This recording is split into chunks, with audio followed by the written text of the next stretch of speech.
Looking out your window, what's that we see? A skyline swinging in time with the wind of the city.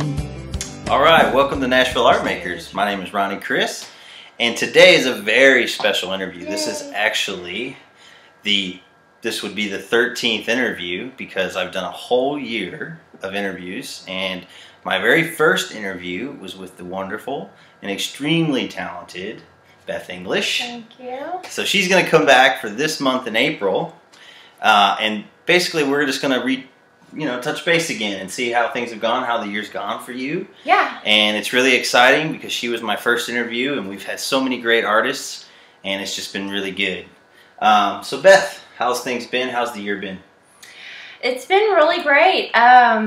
You know, last year when you interviewed me, I feel like I was in a completely different place. And I look back at that film and think to myself, so much has happened since then, you know? Yeah.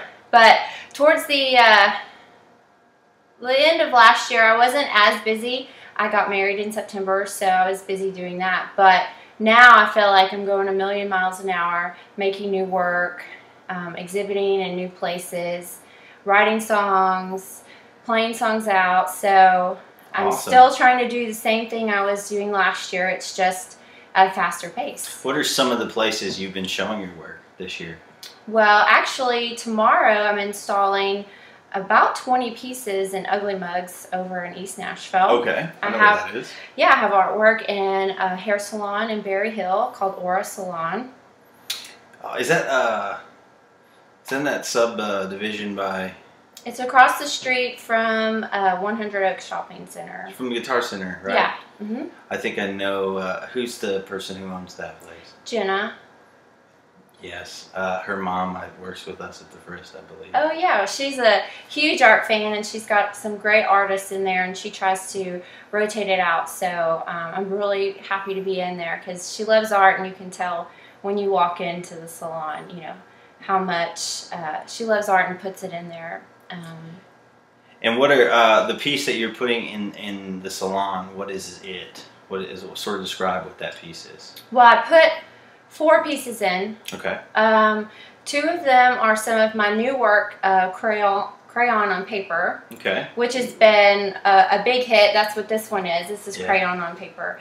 And another one I put in is a mixed media piece where I use paint to raise up the surface with some sort of an image. This one in particular is wildflowers. And I painted on top of that, and so it has a really cool texture to it, and people, you know, really seem to respond to a lot of texture in my work. Mm-hmm. So I continue to do that. And then, of course, one of my guitar pieces. Sure. Since that's a good segue, because I know everyone can see this beautiful piece of work right behind us, so we might as well talk about that a little bit.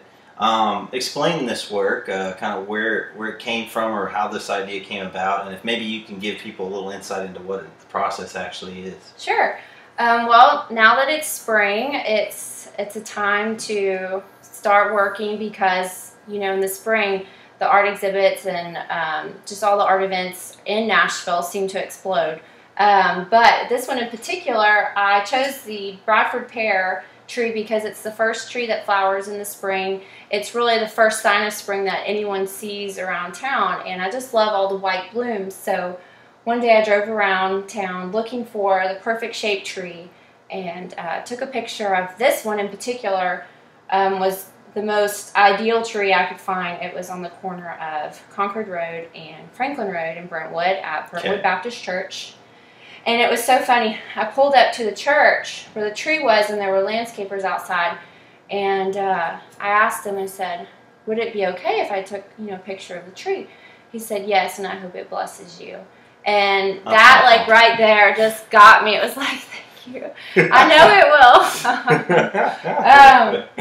So I took the picture, I had it printed, and I applied it onto the canvas in 9 equal parts. So each of these is a piece of paper. Yeah, it's like this size, right? Right, you can see the line. And then I used crayon to do the sky and the grass and the tree. What did you use to adhere the paper to the canvas? People ask me all the time, what's your favorite glue to use? Yeah. And I like to use Mod Podge. Okay. I know it's more of an arts and crafts type glue, but it works the best. I've used all the other, professional materials, and they just don't seem to work as well. Yeah. So, and then I used a little bit of acrylic paint on top of the tree to sort of make it more three-dimensional and to make the blooms pop out. Wow, well, it's gorgeous. Thank you. I really like how I'm able to use the crayon and show the energy in the background. That's what's really important to me about using them. Is that what's drawing you to the crayon itself? Yeah. Is sort of the energy that exists within just sort of how the material lays down? Right, because with paint, your paint will eventually run off the end of your brush. So you can only do so much. But this, I would just take a crayon, a particular color, do it, and then do another color and stand back and look at it and see what I need to add. But it was fun to do. So it is fun. Anybody that's been in art school or has taken art classes, a lot of times when you do drawing, like you're drawing ones and drawing twos, you start to use a lot of different mediums to draw with and learn them. And they don't ever usually go to crayon, but they use Conte crayon and stuff like that, and you get the sense that the way it lays down, there is an energy to using that medium. So it makes perfect sense that you can grab actual just crayons. And there's also that element, which I think is really cool, that who uses crayons the most? Kids who have the most energy, Right. It all sort of just works together. So I think these are a really... Well, no one's really doing it. You're not going to see a lot of crayon art out there, and so that's a plus. I like to be different, and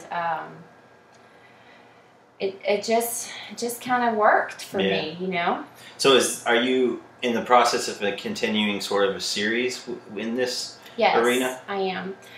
It's going to be flowers, grasses, landscapes, nature type scenes.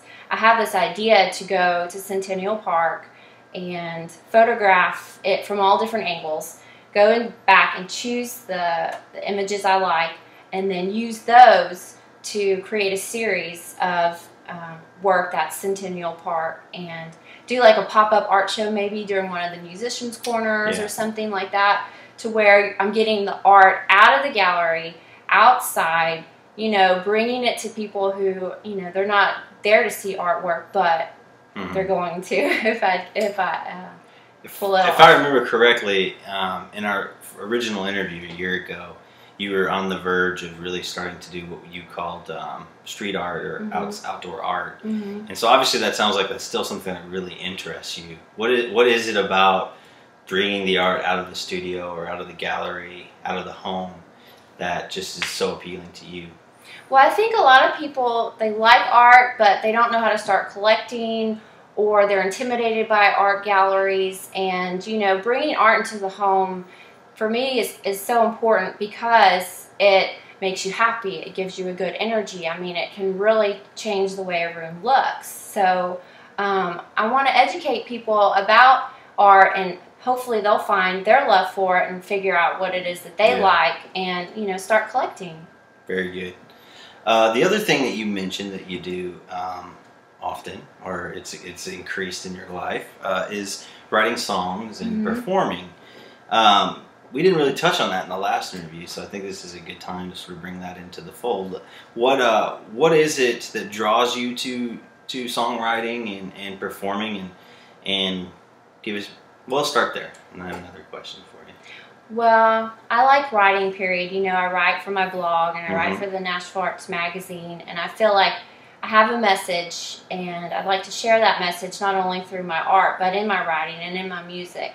So this year I've really been focusing on what is my message, and trying to narrow that down so that it's a clear story that I can tell, or inspirational message I can share. And so that's what I love about that, like sharing and maybe possibly changing someone in the audience that hears the words, and maybe it sparks something in them.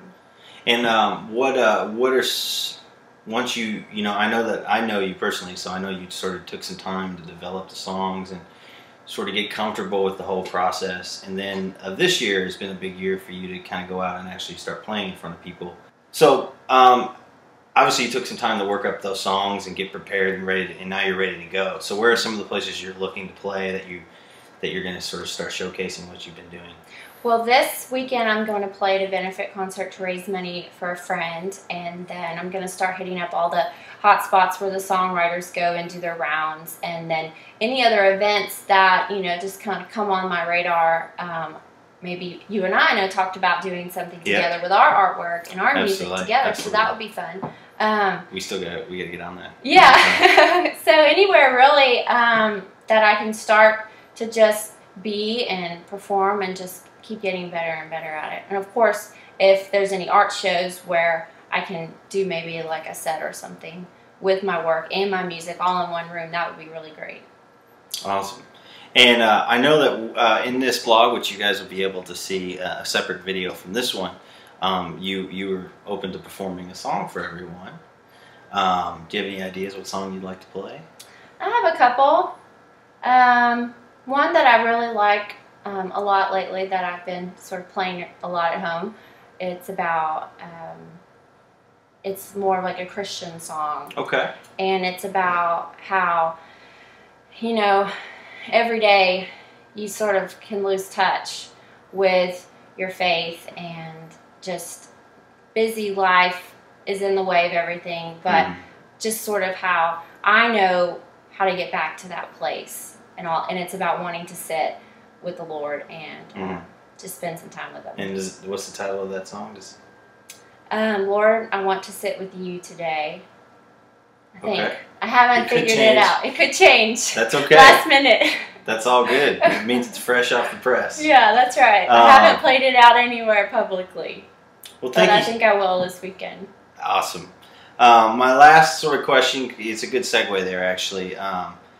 You know, we kind of touched on this a little bit again in the original video, and I just want to sort of see where we've gone with that. You know, faith is a big part of your life, a big part of who you are, and how has your faith and what you believe play a role in this year specifically and carrying you to where you are now?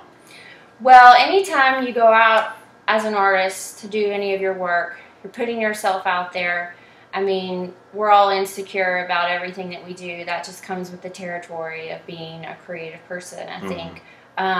So knowing that I have these gifts that I feel God would like me to use, and just believing that has really helped kind of overcome any fears that I have about, you know, pursuing art as a full-time, lifetime career, you know? Yeah. And playing music, getting over stage fright and things like that. You know, I know that I need to be singing somewhere to somebody, and maybe it'll change their life. Who knows? You just never know who you're going to touch with the work that you do. So just believing and just having the faith that this is the right path for me. Awesome. Well, that's wonderful. Thank you again for sitting down. It was an honor to have you as my first interview. As you know, and you've paid attention, and those of you who continue to watch these, we've done a ton of interviews, 12 to be exact. Great. 13. Yeah, you're doing an awesome job. And it's been a lot of fun, and I'm just so honored to have you again and just sort of touch base with you again, and who knows, maybe it'll be a tradition, the April tradition. I like it. We'll keep tabs on Beth, and I'll make sure in the blog you'll see everywhere you can find Beth and some more updated images of her work. And we'll have the video of her song performance. And yeah, just thanks, and we will see you next month. All right. Bye. Bye. Come home.